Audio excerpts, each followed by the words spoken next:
orang akan bahagia kalau dia mempunyai hati yang lapang. Nah, sekarang masalahnya untuk mendapatkan hati yang lapang caranya bagaimana? Kita kembali kepada konsep Quran. Allah mengajarkan, ala inna bidzikrillahi tatmainnul qulub. Ketahuilah bahwa dengan banyak mengingat Allah, hati akan tenang, jiwa akan lapang. Dengan kata lain, dekat dengan agama, merasakan kehadiran Allah dekat dalam hidup, itu muara pertama untuk mencapai hati yang lapang.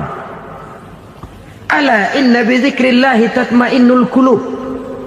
Jangan macam orang sekarang ingin mendapatkan ketenangan lalu tapak di puncak gunung, di gua-gua, di tempat sepi. Iyalah kalau nggak ada ular. Kalau tergigit ular berbisa, ketenangan belum, mati jelas itu. Islam positif untuk mendapatkan ketenangan. Ala inna bidzikrillahi tatmainnul qulubi. Bahwa ketahuilah bahwa dengan banyak mengingat Allah, hati akan tenang, jiwa akan lapang, nuansa pikiran akan luas. Karena yang namanya bahagia ada dimanapun manusia berada. Di kampung ada bahagia, di kota ada bahagia, di ngarai, di lembah, di gunung, di hutan, di lautan, di angkasa luar, dimanapun bahagia itu ada kalau kita bermodalkan hati yang lapang ini. Dan hati akan lapang kalau kita dekat dengan agama. Dekat dengan harta buat sementara hati mungkin tenang, tapi ketenangan yang relatif dan temporer. Apalagi orang tiap kali tambah harta, tiap kali tambah rencana. Itu wajar. Mungkin sebelumnya saudara berpikir, kalau punya duit 5.000 enak nih. Begitu punya duit 5.000, aduh sayang kalau 10.000 aja. Tiap kali tambah harta, tiap kali lain rencana. Makin banyak rencana, makin menjauhkan kita dari yang namanya ketenangan. Padahal ketenangan merupakan unsur utama untuk mencapai bahagia. Dan ketenangan itu bermuara dalam hati manusia. Tengoklah kehidupan ini. Orang yang banyak harta dengan orang miskin, berbedakah rasa sakit yang mereka tanggungkan? Rasanya tidak. Walaupun si kaya tidur di kasur empuk berselimutkan sutra mahal, sementara si miskin meringkuk di balai bambu yang keras dan kasar. Apabila maut datang, dia juga tidak pernah pilih bulu.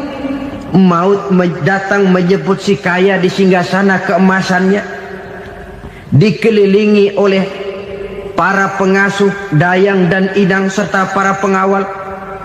Dan maut pun datang menjemput si miskin papa, sehingga ia tergelepar di tepian jalan. Kedua-duanya bernama mati. Kalau nyata bahwa sakit yang ditanggung si kaya tidak beda dengan sakit yang ditanggung si miskin, bukan harta semata yang membuat orang bahagia. Hati yang tenang, jiwa yang lapang penuh kedamaian, karena banyak berzikir dan mengingat Allah, itu merupakan modal utama untuk mencapai sesuatu yang bernama bahagia.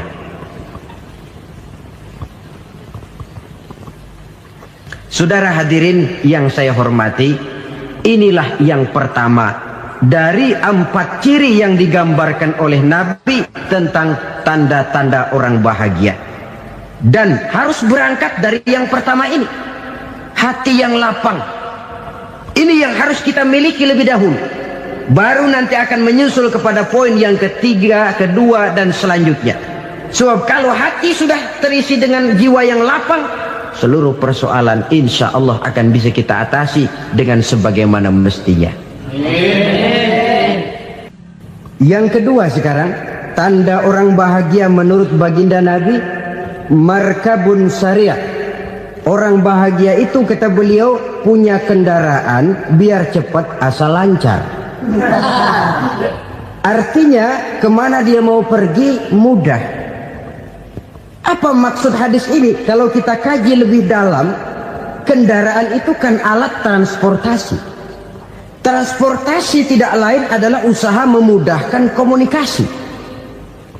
Pindah dari situ kepada teori bahwa manusia adalah zon political, makhluk bermasyarakat yang tidak bisa memenuhi kebutuhan hidupnya secara sendirian. Kita memerlukan keberadaan orang lain dalam kehidupan ini. Untuk memakai baju saja kita sudah perlukan petani yang tanam kapas, pabrik yang memintal kapas jadi benang, pabrik yang menenun benang jadi kain, sampai kepada mesin jahit, sampai kepada tukang jahit. Itu cuma untuk memakai pakaian saja. Tidak seorang pun di antara kita yang sanggup memenuhi kebutuhan hidupnya secara sendiri. Kita perlu orang lain. Maka kebebasan dalam arti mutlak, kebebasan tanpa batas, itu tidak mungkin ada dalam kehidupan. Karena kita mengadakan yang disebut interaksi sosial. Setiap kegiatan kita tentu melibatkan orang lain. Menurut kita barangkali kita bebas jalan di jalan raya semaunya, tapi orang lain berkendaraan pun merasa bahwa ini ada juga jalan haknya, dan begitu selanjutnya. Oleh karena itu, maksud dari kendaraan yang cepat ini adalah khulata'uhu ma'as solihin. Lingkungan pergaulannya terdiri dari orang-orang soleh. Pergaulannya luas. Kemana dia pergi ada temannya. Kesulitannya ada tempat dia cerita. Dan kesulitan kalau sudah diceritakan kepada orang lain, taruh kata orang itu tidak bisa menolong, namun menceritakannya kepada orang yang kita percayai, kan paling kurang sudah mengurangi beban jiwa, mengurangi tanggungan batin, merasa masih ada tempat kita cerita. Maka lebih baik orang awam yang mau bergaul ketimbang orang setengah alim tapi ngunci pintu. Sebab nantinya akan timbul sikap picik, cupik pandangan, dan tidak luas menghadapi kenyataan dalam kehidupan ini. Namun yang harus kita garis bawahi, pergaulan memang mesti luas. Namun jangan sekali-kali lupa bahwa pergaulan sangat besar pengaruhnya dalam ikut membentuk kepribadian manusia. Sehari-hari bisa kita bilang, kalau kita dekat sama tukang minyak wangi, sekalipun nggak dibagi minyaknya, baunya tentu dapat. Betul? Tapi dekat sama tukang elas, walaupun nggak kena apinya, asapnya mesti kena. Kalau Syauqi mengatakan lebih jelas lagi, man asyaral asrafa asa musyarrafan wa muasyiral anzali ghairu musyarrafin. Awalam taral jildal hakira muqabbalan bisagri lamma sara jildal mushaf.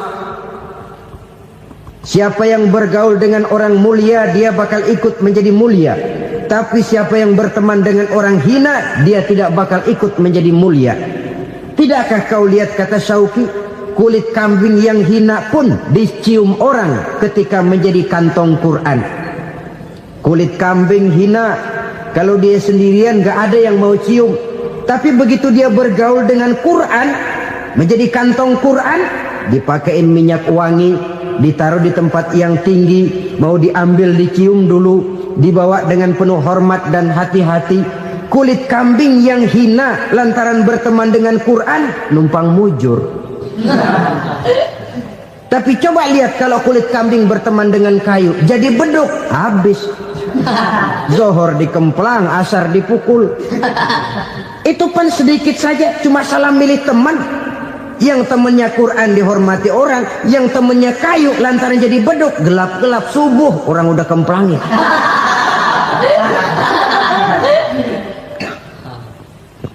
Maka terutama kepada adik-adik remaja yang masih mencari identitas diri, yang ibarat kaset masih kaset kosong, mudah diisi oleh apapun, pandai-pandailah memilih teman dalam bergaul. Karena banyak orang yang tadinya baik-baik, ketika terseret dalam pergaulan dengan orang yang tidak baik, kebaikannya menjadi lentur dan luntur. Tapi berapa banyak bajingan-bajingan tengik, orang-orang yang berlumur noda dan dosa, tiap hari melakukan maksiat, namun bergaul dengan orang yang baik-baik, pada akhirnya sedikit demi sedikit beringsut dan berangsur dia terbiasa mengikuti kebaikan-kebaikan. Saya tekankan ini kepada remaja karena mereka masih mencari identitas diri. Apa yang mereka lihat mereka mau, apa yang mereka dengar mereka ingin tahu. Coba lihat kehidupan remaja. Pulang nonton film Rambo, pengen jadi Rambo, gagah, maunya belekai melulu. Pulang nonton film Superman, pengen bisa terbang. Pulang nonton India, nyanyi melulu. Wajar, mereka masih mencari identitas diri. Saya ini sebenarnya siapa? Lingkungan, pergaulan akan membentuk itu. Karena itu pandai-pandailah bergaul karena ia sangat besar pengaruhnya dalam ikut membentuk kepribadian manusia. Apalagi sifat yang jelek lebih cepat menularnya ketimbang sifat yang baik. Sifat yang baik, watak yang soleh itu lambat sekali untuk menular. Tapi yang tidak baik, kan prosesnya mah kalau remaja biasanya mula-mula dengar. Karena dengar lalu pengen tahu. Karena pengen tahu lalu ngeliatin. Begitu ngeliatin kan pengen nyobain. Setelah nyobain ketagihan. Nah ini prosesnya. Yang namanya ganja, morfin, narkotik awalnya kan begitu. Mula-mula denger katanya kalau sudah fly to the sky, sudah melayang ke langit katanya, disitulah puncak kebahagiaan. Mulanya cuma denger. Karena denger pengen tahu. Karena pengen tahu lalu ngeliat, kumpul sama orang yang suka ngeganja. Setelah ngeliat, nah pengen ngerasain. Begitu ngerasain enak juga, ketagihan. Kalau sudah ketagihan jadi penyakit kronis, bisa merembet kepada yang lain. Iya kalau orang tuanya mampu untuk beli morfin, beli ganja. Kalau tidak kan pikirannya ngayap, jemuran siapa ya gue sabet. Timbullah perbuatan-perbuatan negatif yang bermula dari salah pergaulan. Apalagi buat adik-adik remaja yang tinggal di kota-kota besar, yang pengaruh budaya, pengaruh kesenian, pengaruh struktur kehidupan yang nampak makin individualistis, di mana persaingan tajam, tensi ekonomi tinggi, orang mudah mengalami stres. Pandai-pandailah dalam bergaul, sekali lagi karena ia sangat besar pengaruhnya dalam ikut membentuk kepribadian manusia. Orang bahagia punya kendaraan yang cepat, artinya punya pergaulan yang luas, dan lingkungan pergaulannya terdiri dari orang-orang yang soleh. Kemana dia pergi ada teman, kesulitannya ada tempat dia cerita. Tapi kalau sudah menyendiri, hidup sendiri, kesulitan dipikiri sendiri, bisa mati belum waktunya.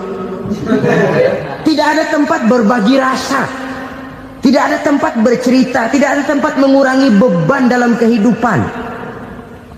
Pantas betul kalau Islam sangat menggalakkan dan menganjurkan orang kalau sudah sampai waktunya itu untuk melangsungkan nikah. Kata Nabi, ya ma'syaras syabab man istata'a minkumul ba'at falyatazawwaj. Hai para pemuda, kalau sudah mampu memberi nafkah, kawinlah, nikahlah kamu. Kenapa? Sudah ada teman hidup, tempat berbagi rasa. Kesulitan kalau ada tempat cerita akan lebih ringan ketimbang kita telan sendiri, walaupun bobot kesulitannya sama beratnya. Saudara-saudara kaum muslimin rahimakumullah, inilah ciri yang kedua, punya kendaraan biar cepat asal lancar. Kemana kita mau pergi gampang. Dengan kata lain, setelah hati yang luas, pergaulan yang luas. Dua. Yang ketiga sekarang, tanda orang bahagia itu menurut Nabi, misbahun mudhi'un, punya lampu yang terang. Oh, itu enggak problem. Sekarang sudah zamannya listrik masuk desa, Pak. Lampu sudah terang semua. Betul, kalau itu yang dimaksud. Tapi tidak cuma itu. Karena lampu yang dimaksud di sini, lampu yang akan menerangi seluruh perjalanan hidup.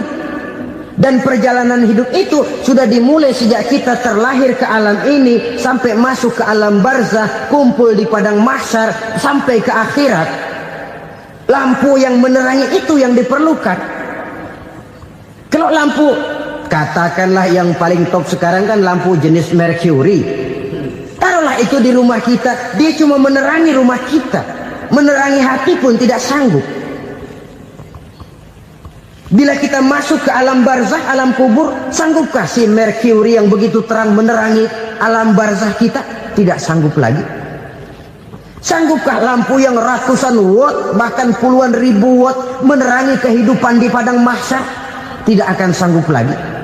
Kalau demikian, yang dimaksud lampu yang terang di sini apa? Tidak lain amal soleh, kebajikan yang kita lakukan dalam hidup. Itu yang akan jadi lampu penerang. Di dunia nama kita akan terang. Jasad kita boleh hancur terkubur tanah, tapi nama kita akan dikenang orang. Begitulah kalau orang meninggalkan kebajikan dalam hidup seperti sekarang. Ribuan orang tiap saat berziarah ke kubur Imam Syafi'i, ke kubur Imam Malik, ke kubur Imam Ghazali, ke kubur orang yang baik-baik, orang yang soleh-soleh. Kebajikannya yang ditinggalkan, yang mengukir namanya dengan tinta emas. Sehingga saudara sudah terbaring di alam kubur, orang lewat, Allah, ini kuburannya Fulan bin Fulan, dulu ini kebaikannya Masya Allah, saya ikut merasakan. Mari kita mampir sebentar, kita Fatihah. Mohon disampaikan Allah pahalanya kepada almarhum. Al-Fatihah. Itu kalau orang baik-baik. Lalu saudara tanya, Pak, orang mati dikirimin Fatihah apa nyampe pahalanya? Saya jawab, kalau saudara nggak percaya, mati dulu dah. Nanti saya Fatihain, tungguin di sana. Umpama nggak sampai, balik lagi kemari. Sekarang ini kan maunya otak-otakan saja. Kalau nggak masuk otak, nggak percaya. Padahal alam gaib itu nggak bisa diotak-otakin. Sama saja dengan saudara pernah dengar cerita kapal Tampu Mas tenggelam tak? Pernah nggak? Di mana? Ya, di laut Masalembo. Begitu ke Tampu Mas tenggelam, ratusan penumpang itu terjun ke laut, dipermainkan gelombang, berjuang menghadapi maut itu. Orang lagi timbul tenggelam di lautan, dihantam ombak, kita tengokin pakai helikopter. Pak, lagi timbul tenggelam ya? Iya, tolongin. Jangan khawatir Pak, nih saya kirim intan Pak, harganya 10 juta. Kira-kira orang yang timbul tenggelam di laut seneng nggak? Tidak. Kan mahal toh intan 10 juta. Kenapa dia nggak senang? Karena intan 10 juta dalam kondisi seperti itu tidak sanggup menyelamatkan dia. Dia akan girang kalau dikirimin ban mobil bekas, dikirimin papan terentang atau bambu. Intan yang 10 juta dia nggak girang. Ban mobil bekas yang 1000 perak, tuh pegang, itu yang dia girang betul. Inilah sebabnya Nabi berkata, mal mayyitu fi qabrihi illa kal ghariqil mutaghawwis. Orang yang meninggal di alam kuburnya seperti orang timbul tenggelam di lautan. Yantaziru da'watan min ahli, menunggu doa dari keluarganya yang masih hidup. Duh, bapak saya sudah meninggal, saya sayang benar sama dia. Kirimin kulkas ke kuburannya Itu sama saja dengan tadi orang tenggelam di lautan dikirimi intan yang harganya 10 juta, tidak sampai. Begitulah kalau kebajikan yang kita tinggalkan dalam hidup, sudah mati pun kubur kita masih diziarahi orang. Tapi kalau jahat yang kita tinggalkan, boro-boro lah orang mau doa lewat dekat kuburan kita juga serem. Tuh bajingan no, dulu mati dipendem di situ tuh. Jangan lewat situ, ntar kesurupan, jangan. Lewat saja orang ngeri. Konon lagi membacakan Fatihah dan mengirimkan doa. Hidup pada hakikatnya adalah kesempatan untuk berbuat baik. Maka sekali kesempatan itu diberikan, manfaatkan dengan sebaiknya. Sebab kesempatan kedua tidak akan pernah ada. Kesempatan berbuat baik di sini, di akhirat sudah pembalasan namanya. Sekali kesempatan itu dicabut, dia tidak akan pernah dikembalikan lagi. Kata Iqbal, hidup tidak mundur ke belakang, Bung. berhenti diinjak orang, mundur hancur. Tidak ada kata mundur dalam hidup ini. Berhenti diinjak orang, mundur kecebur. Tidak ada kata lain, harus maju dalam kehidupan dalam artian yang positif.